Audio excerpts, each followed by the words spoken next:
noches, bienvenidos. Esto es Decisión Libre 2023 en una emisión más en este Martes Santo. Hoy vamos a hablar de política, vamos a hacer un análisis sobre lo que va de la campaña electoral a una semana de haberse iniciado. Cómo ha sido el comportamiento en los mitines, lo que se ha observado y también en las redes sociales.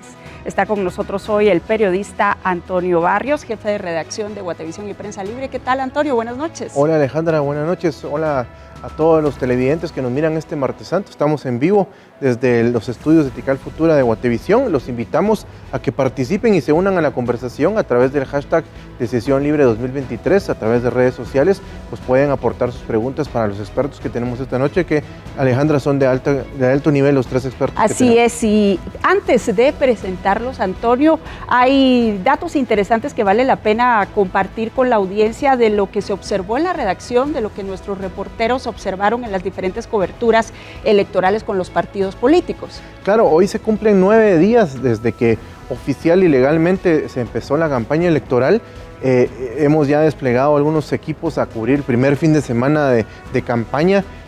Básicamente seguimos ya 3 candidatos. Uno se nos escapó, hay que decirlo. El candidato oficial, Manuel Conde de Vamos, nos cambiaron la agenda a última hora, habían dado una y el comando de campaña pues finalmente decidió que no era esa y que minutos antes de que participara o empezaran unos eventos se anunciaron. Pero sí seguimos a Suri Ríos, seguimos a Sandra Torres y seguimos a Edmond Molet. Y he de decir que lo que reportan nuestros equipos no cambia a lo que hemos visto por lo menos en los últimos 12 años, que es lo que yo tengo más o menos de experiencia cubriendo procesos electorales para Prensa Libre y Guatevisión. Ofrecimientos populistas, clientelares, pues ya están sorteando motos, están sorteando comida, están dando siempre las prebendas que dan y las promesas siguen más o menos en torno a lo mismo. Pero para eso es que también tenemos algunos de los invitados hoy para hablar un poco de qué se ha visto en esta primera semana de campaña, los primeros 9 días. Vamos a ver cómo se comporta incluso la campaña electoral ahorita en Semana Santa, ¿verdad? Que usualmente ha sido en años anteriores pues una ventana para que muchos partidos, candidatos desde los más grandes, me refiero a los que aspiran a la presidencia o los que aspiran a alcaldías, a diputaciones, pues también se muevan en torno al movimiento masivo que hay de gente, tanto en los servicios religiosos o en las actividades religiosas, como en las playas y en todos los eventos turísticos. Los diferentes puntos del país. Bueno, les cuento, esta noche nos acompaña Renzo Rosal, él es politólogo y catedrático universitario. También nos acompaña José Cont, él es experto en algoritmos y redes sociales. Con ambos vamos a hacer este análisis hoy por la noche, así es que gracias por acompañarnos a los dos. Buenas noches. Vamos a iniciar rápidamente con Renzo Rosal y lo quiero hacer de la siguiente manera. Hubo un comunicado emitido por la MOE, que es la Misión de Observación Electoral, en donde hace fuertes cuestionamientos al Tribunal Supremo Electoral por las últimas decisiones que se han observado. ¿Qué opinión le merece?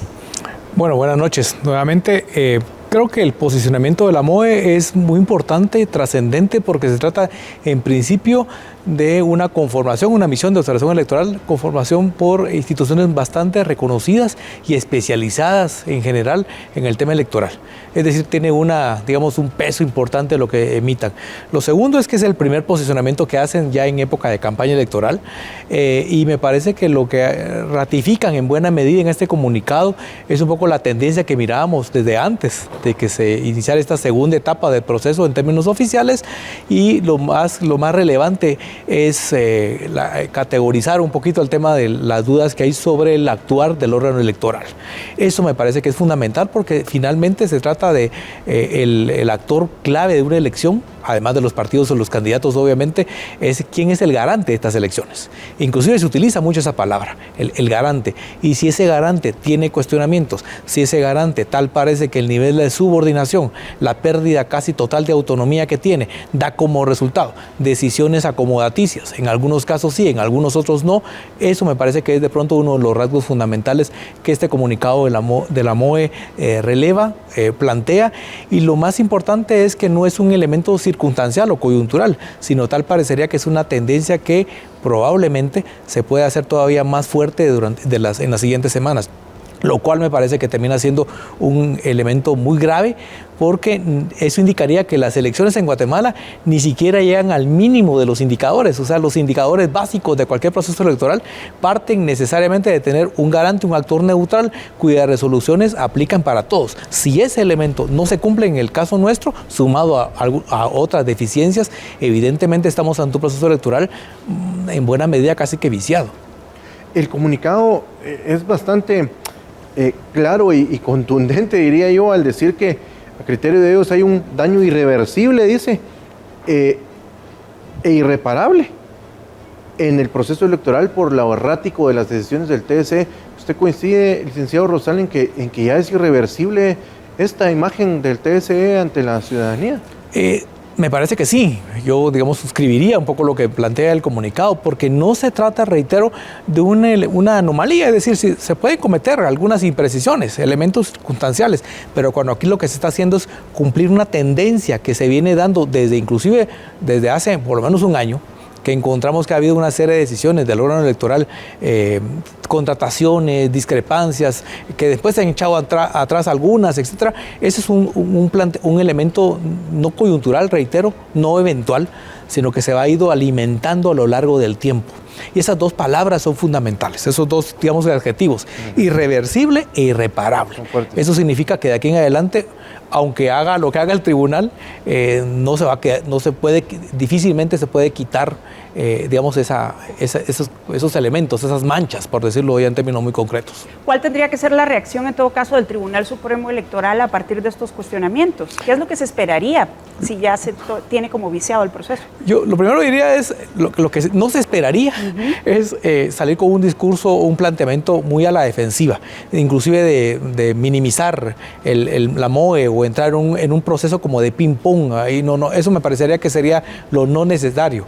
Yo creo que lo que hay que hacer es encarar el proceso. Yo creo que lo que se espera de un órgano electoral es decir, sí, se han cometido errores y todavía existe una ventanita, seguramente muy reducida, pero para al menos decir, bueno, no es irreversible y no es irreparable.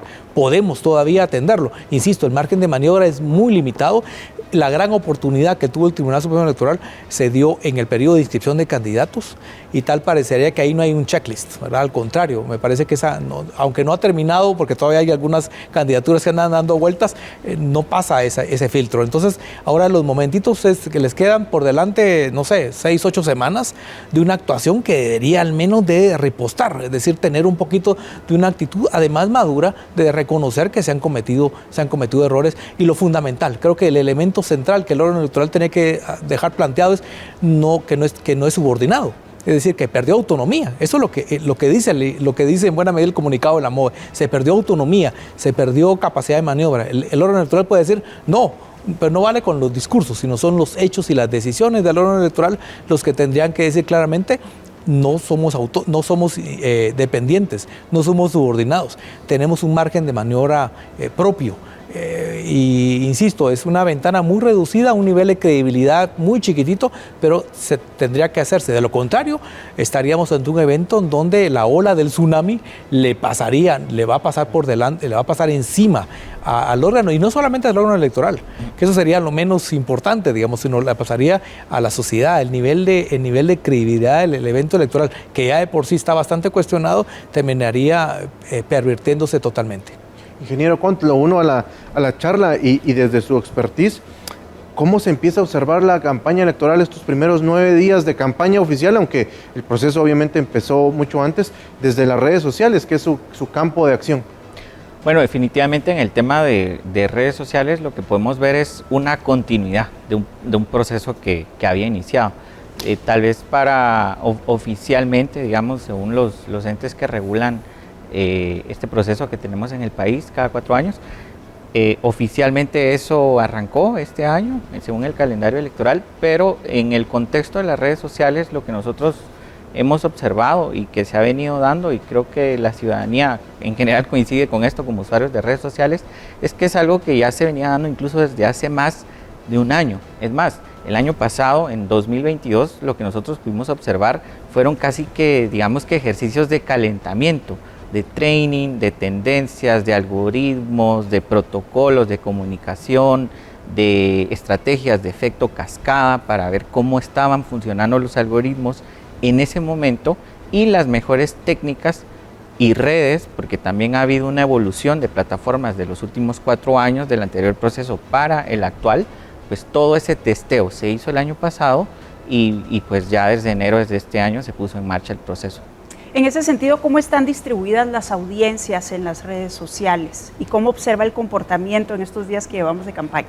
Bueno, es muy interesante la pregunta porque Guatemala tiene una situación muy particular en cuanto al uso de redes sociales y es que seguimos siendo una nación eminentemente joven. La mayoría de nuestra población pues son personas jóvenes y en el contexto de las redes sociales el grueso de estos usuarios siguen siendo jóvenes. Es una situación muy distinta si nosotros, por ejemplo, analizamos el mercado de Estados Unidos, donde los usuarios de 18 a 25, 35 años tienen el mismo peso que los usuarios de 55 a 65 años. Eso no pasa en Guatemala. En Guatemala tenemos una campana, digamos, de Gauss, un fuerte volumen de usuarios de los 18 a los 35 años y en esa línea esta población, digamos, es la que ha estado, por así decirlo, más expuesta a los mensajes del contexto político, pero ¿por dónde? A través de las redes sociales, porque son usuarios muy ávidos o somos usuarios muy ávidos de estas plataformas. Todo lo que las tendencias demuestran al día de hoy, en 2023, es que el uso de smartphones, acceso a internet y uso de redes sociales se ha incrementado en el país en los últimos 4 años. Nunca habíamos tenido un proceso electoral donde la mayoría de usuarios de internet, de habitantes del país, son usuarios de internet. Eso no había pasado en el proceso anterior ni en el, digamos, de hace 8 años. Eso está ocurriendo en 2023 y eso sin duda, desde la perspectiva tecnológica y de comunicación en redes sociales, sí nos ha permitido observar una incidencia mucho más fuerte de estas plataformas en esa población joven. Interesantemente también a nivel de Guatemala, el uso de las redes sociales y las audiencias va diferiendo dependiendo de la plataforma. En Facebook, por ejemplo, el usuario que se está hoy integrando son las personas mayores de 55 años, personas mayores de 65 años, mientras que el joven que quiere evolucionar y estar en otras plataformas está migrando hacia plataformas como ¿Cuál TikTok. es la red social que más se usa en este momento en Guatemala? En Guatemala la red social que más estamos utilizando es Facebook, junto a Instagram. Son el ecosistema más fuerte, lo que llamamos Meta, que hoy prácticamente estamos hablando de 9 a 10 millones de guatemaltecos activos ahí todos los días, todos los meses. Pero ¿qué es lo que está pasando? Hay una nueva red social, que es TikTok. Y la situación con TikTok es que su algoritmo es, si no igual, incluso superior en viralidad al algoritmo de Twitter. Entonces, en procesos anteriores, en el caso de Guatemala, Twitter ha sido una plataforma, digamos que importante en la parte de generación de tendencias. Ese rol hoy lo está tomando TikTok. ¿Y cuál es el gran problema?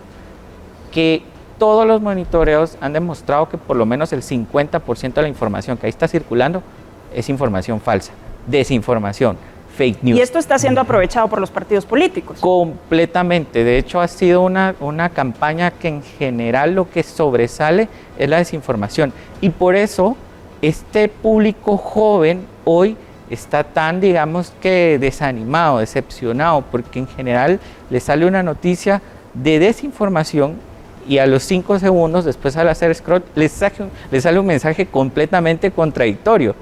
Eso es lo que hoy está viviendo el guatemalteco a nivel de redes sociales. Justo le iba a pedir si tenían ya algún dato o alguna herramienta que hayan utilizado ya para lo que hablábamos al inicio con el licenciado Rosal, el sentimiento y el sentir que empieza a haber entre la población, hoy manifestada, por ejemplo, a través de misiones de observación o de grupos organizados, de que algo no está bien respecto al proceso, de que no hay tanta credibilidad en el proceso, no solo en el ente que rige el proceso, sino en sí en el proceso. ¿Han medido algo de eso ustedes en redes sociales? ¿Cuál es el sentimiento? Definitivamente hoy lo que tenemos es un sentimiento de pesimismo, digamos un sentimiento de porque el proceso está viciado, como mencionaba el licenciado, digamos que fuera del contexto de la realidad de lo que está ocurriendo en este proceso, el problema en las redes sociales es que en el proceso electoral anterior, los guatemaltecos vivimos un proceso donde las redes sociales funcionaban principalmente bajo un algoritmo que era predominantemente de conexión social. Es decir, el contenido que yo consumía era el contenido de mis familiares, seres queridos, colegas de trabajo, etc. Eso ha cambiado completamente en los últimos 4 años y hoy los algoritmos funcionan bajo una modalidad que se llama grafo de intereses. Entonces se creó por el surgimiento de TikTok, es esa pestañita que le llamamos para ti o for your information. Entonces ese componente lo integró Twitter este año, TikTok lo integró hace 2 años y es el algoritmo, es la evolución que ha tenido Instagram y otras plataformas. Entonces, ¿qué pasa?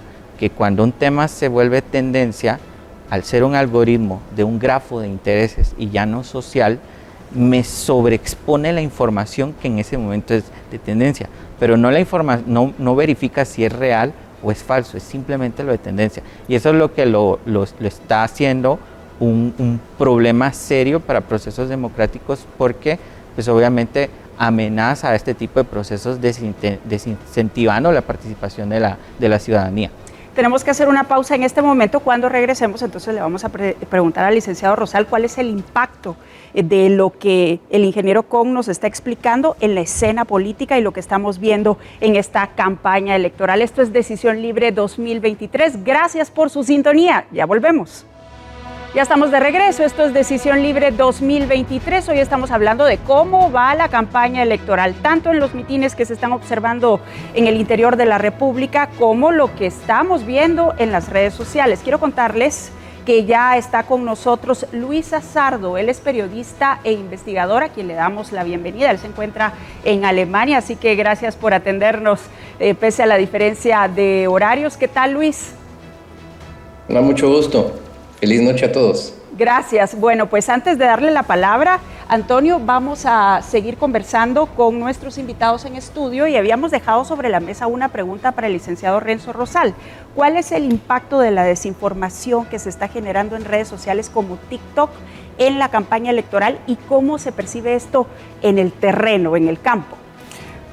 Bueno, creo que hay que ver esto en una dimensión macro, es decir, la desinformación es una hoy por hoy de las macro tendencias, digamos, que está tomando mucho control de la escena pública en general y de la escena electoral en particular.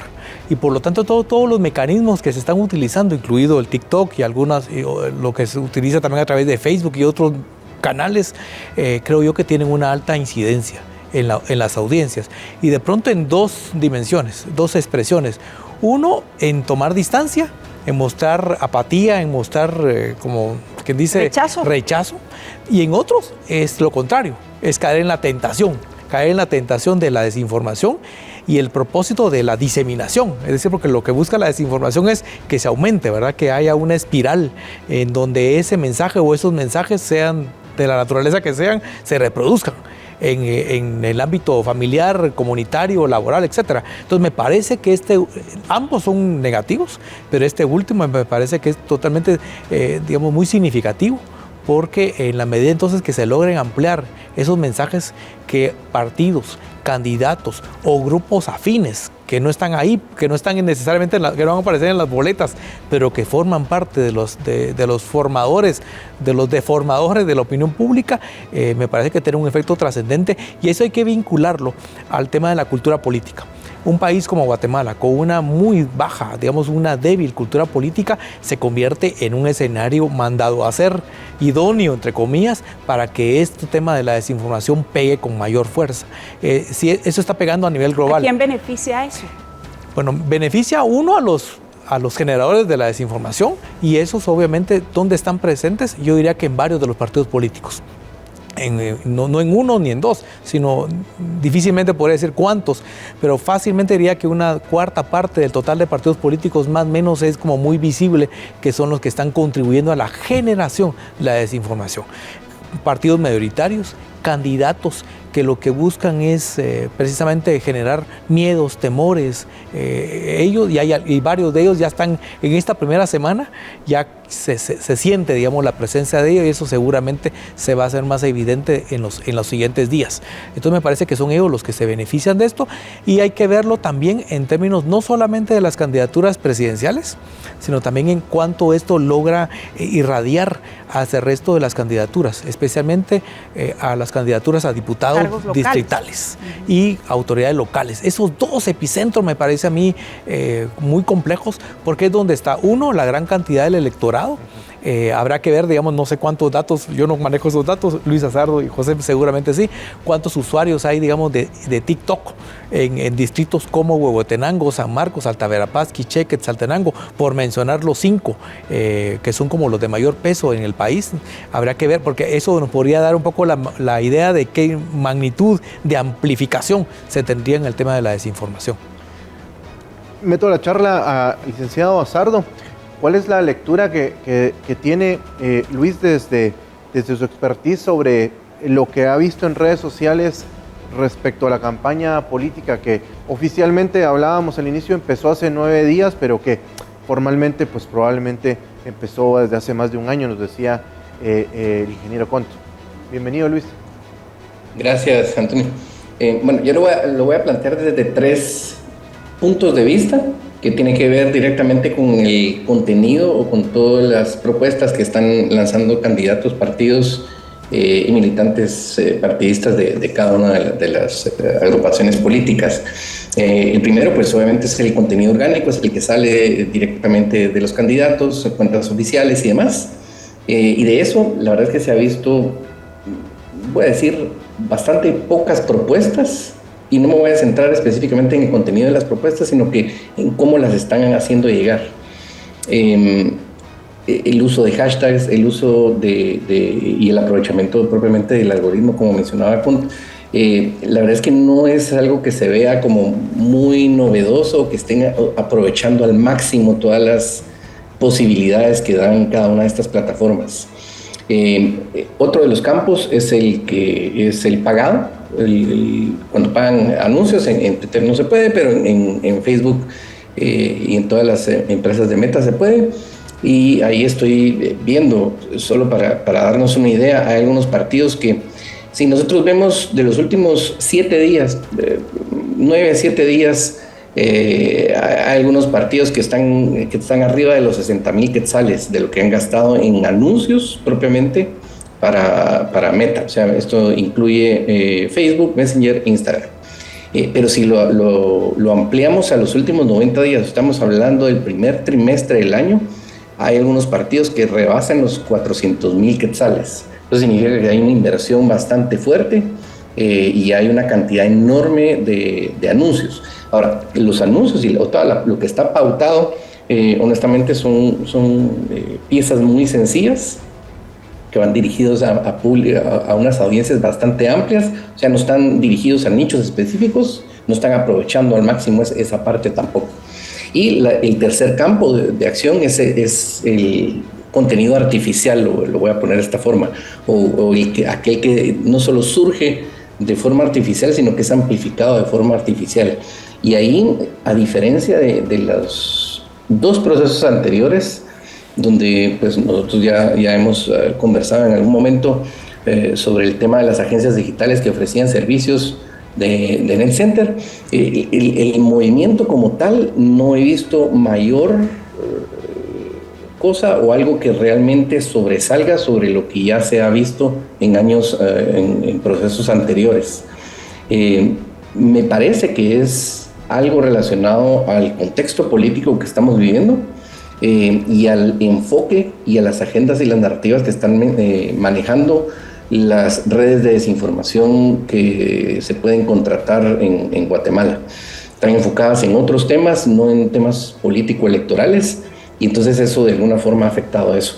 Entonces, eso es, digamos que a nivel general y de entrada, lo que podría decir sobre lo que he visto en estos primeros días.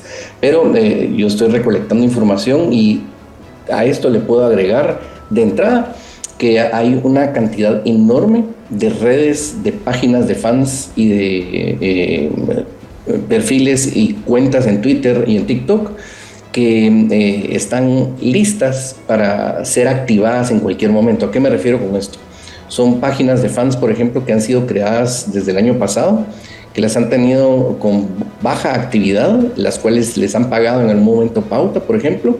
Y hay, por ejemplo, una red que la maneja una misma empresa y ha creado alrededor de 25 a 30 páginas de fans que tienen exactamente el mismo logo. Lo único que varía es el nombre y va específicamente por el municipio al que está dirigido, pero comparten exactamente el mismo contenido. Favorecen con sus contenidos exactamente los mismos candidatos, porque no solo es uno, sino que son algunos candidatos, y obviamente intentan desacreditar a algunos candidatos en particular. Es decir, ¿sí se puede detectar con este análisis a qué partidos políticos pertenecen estas páginas?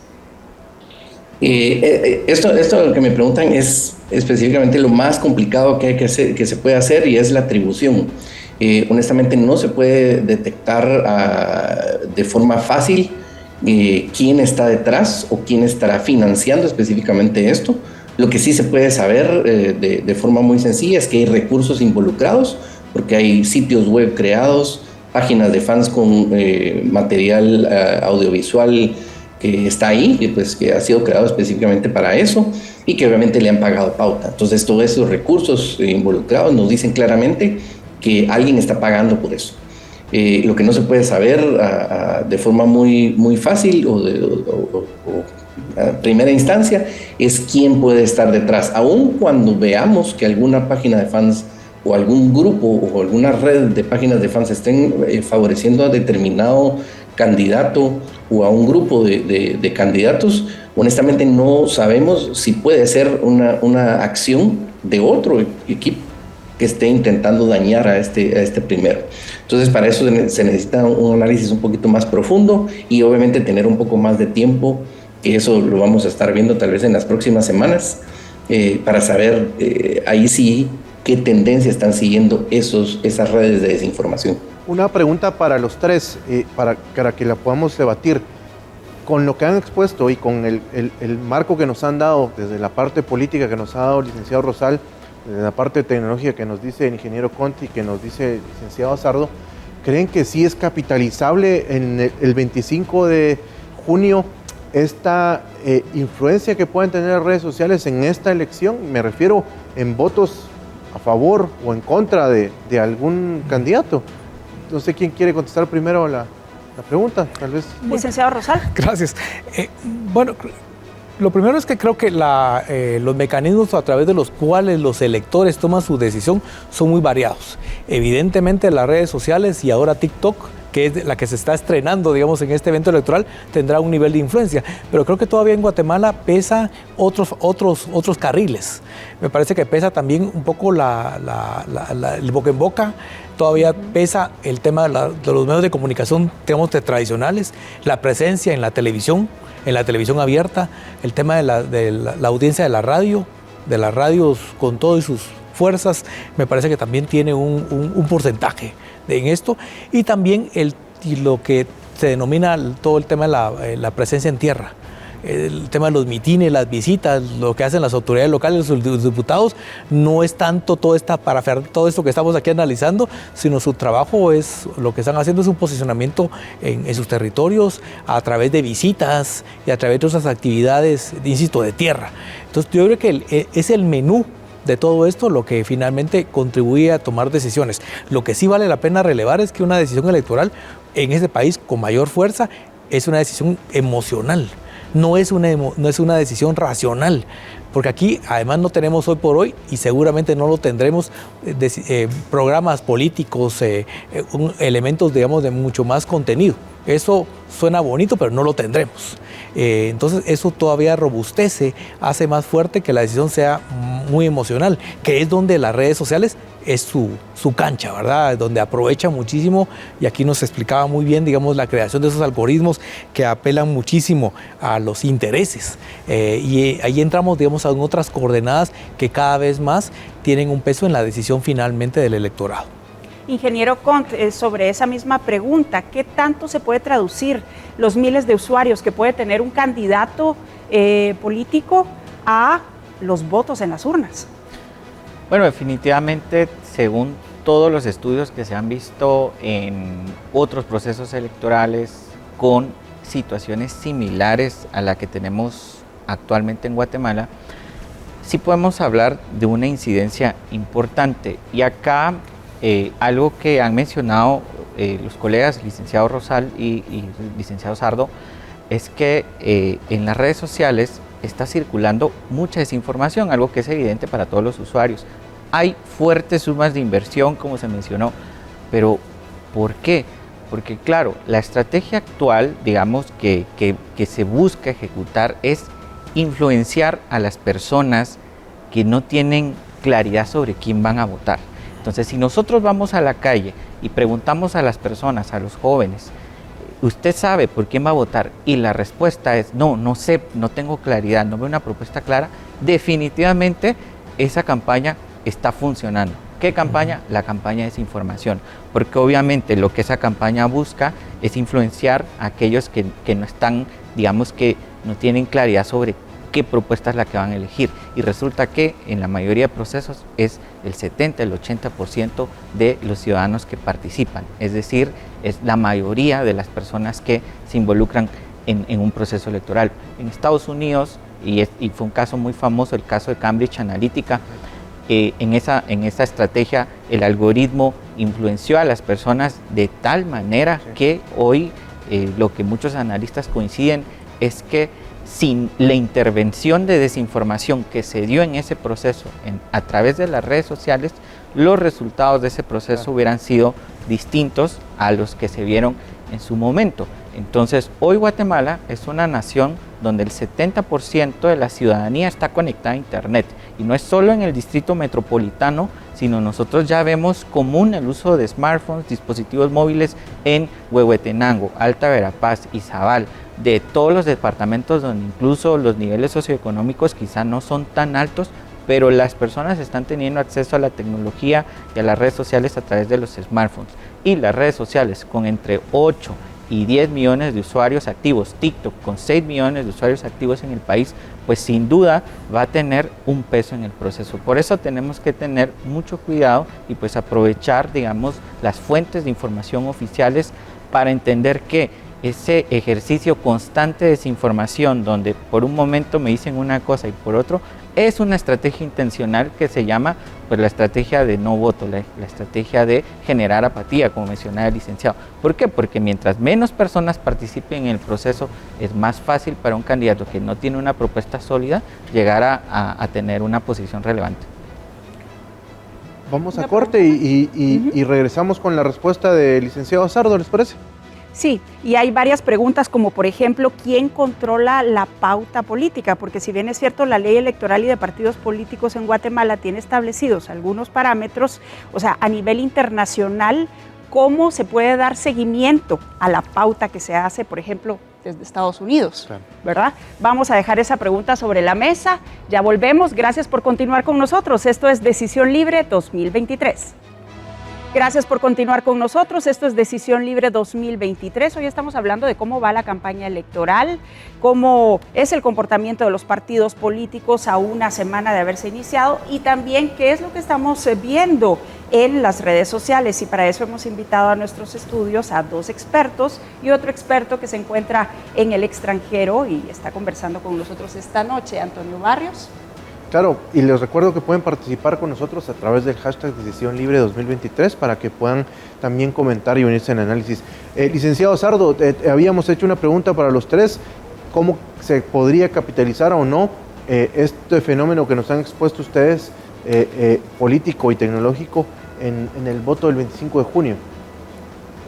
Gracias. Yo creería, y por lo que he visto en los últimos meses y casi año y medio de estar monitoreando específicamente para este evento, el trabajo que han hecho los candidatos y específicamente las agrupaciones políticas, lo voy a poner de esta forma, se viene haciendo desde hace una buena cantidad de tiempo. No es lo que veamos ahorita no va enfocado a buscar el voto de quien va a ser permeado por los anuncios y por los contenidos que vayan a circular durante este periodo de campaña.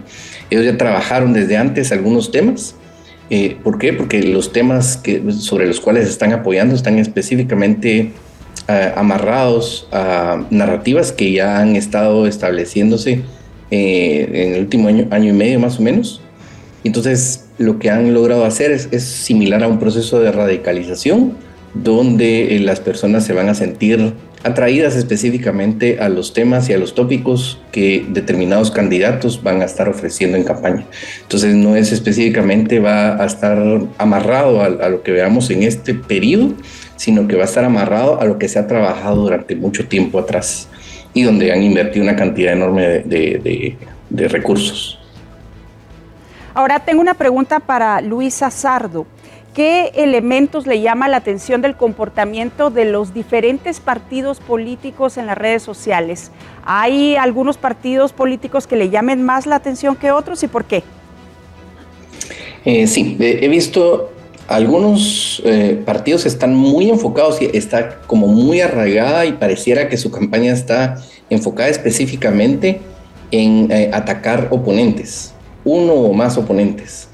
Se han visto específicamente muy pocas o nulas propuestas de algunos candidatos y algunas agrupaciones políticas o algunos partidos políticos y están más enfocados en señalar que del otro está mal o que el otro está haciendo mal o que podría estar haciendo mal.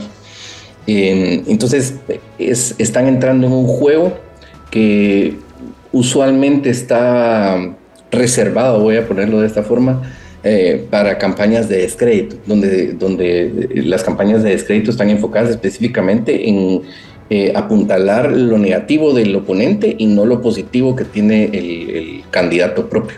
Entonces están entrando en ese juego y pues, se ven algún tipo de confrontaciones en algunos momentos en redes sociales, nada muy profundo ni nada muy grande, pero sí, esto es, digamos que lo que más me llama la atención en este primer periodo, en estos primeros días de campaña. Ingeniero Cont, retomo la pregunta que nos había dejado Alejandra antes de ir al corte sobre si hay forma de saber o de monitorear quién está controlando en una gran escala las redes sociales en Guatemala, siempre en término político. Ese es un tema, digamos, bastante complejo de tener la trazabilidad, como mencionaba Luis Azardo hace unos minutos. Sin embargo, sí que existen las tecnologías y hoy por hoy es un tema que afortunadamente las plataformas están empezando a prestarle atención a los países que somos de habla hispana, los países que utilizamos el español. Yo creo que también tenemos que entender lo siguiente. Todas las redes sociales son tecnologías que han venido del extranjero y sus mercados principales, pues tenemos que reconocer que son el mercado de Estados Unidos, algunos mercados europeos, el mercado de China, en el caso de TikTok, que es una plataforma de origen asiático. Entonces, sus algoritmos de moderación, de revisión de contenidos, de desinformación, van orientados principalmente a esos mercados. Latinoamérica, digamos que quedó en un vacío por los últimos 5 o 10 años, que es el que explica por qué esas plataformas hoy funcionan, por así decirlo, de una manera un poco caótica en estos procesos. Entonces, ya existen herramientas que permiten establecer la trazabilidad del origen de las campañas de desinformación. Sin embargo, el fondeo de esos procesos, de dónde viene la inversión de esos anuncios, de esos sitios web, pues realmente hoy por hoy es muy difícil tener trazabilidad de ellos. ¿Y por qué? Porque aunque veamos una fanpage, un sitio web que promuevan a un candidato, no necesariamente es el candidato el que esté detrás. Muchas veces es otro candidato que luego aprovecha esa infraestructura con la que ha generado una base para empezar a atacar, ¿verdad?, las campañas de desprestigio. En esa línea sí que hay organizaciones, instituciones, institutos a nivel global que están evidenciando estos comportamientos y se están creando tecnologías. Pero eso está muy difícil de evidenciarlo para Guatemala. Comprobar. Sí, es bastante complejo. Hay que reconocer que Facebook, Meta y todas estas plataformas sí que le están prestando atención al proceso. En el caso de Google, actualmente también es otro conglomerado que de manera seria están monitoreando los anuncios, campañas que cumplan los estándares de la plataforma para que ellos no salgan afectados dentro del proceso. Entonces ya hay esfuerzos, y yo podría decirles que en el caso de Guatemala, sin duda, posterior a este proceso, pues seguramente van a salir informes y publicaciones que evidencien quienes estuvieron controlando esas narrativas. El problema es que mientras tanto, ¿qué hacemos? Y para eso le quiero pedir las conclusiones al licenciado Rosal. ¿Qué es lo que se prevé que vamos a observar en las siguientes semanas de acuerdo a cómo inició la campaña desde la perspectiva política? Diría que de pronto saltan ahí 3 tendencias. Una primera es el fortalecimiento de aquellos partidos que, como bien mencionaba el licenciado Luis Azardo, se comieron la salida. Así que ya vienen, digamos, trabajando esto desde hace un año o más. Entonces son ellos los que en resumen están mejor posicionados, que inclusive seguramente son los que más han invertido en esa pauta que mencionaba Luis, los que se benefician. El segundo beneficiado son aquellos que tienen un discurso, un planteamiento, un posicionamiento de ataque, lo que diríamos en términos de lucha libre, los rudos, los que son los representantes de las diversas rasgos del autoritarismo. Y eso, lamentablemente, también las corrientes globales les dan fuerza, les dan vitamina a eso, no a los que tienen un planteamiento moderado o de discurso democrático, lamentablemente no.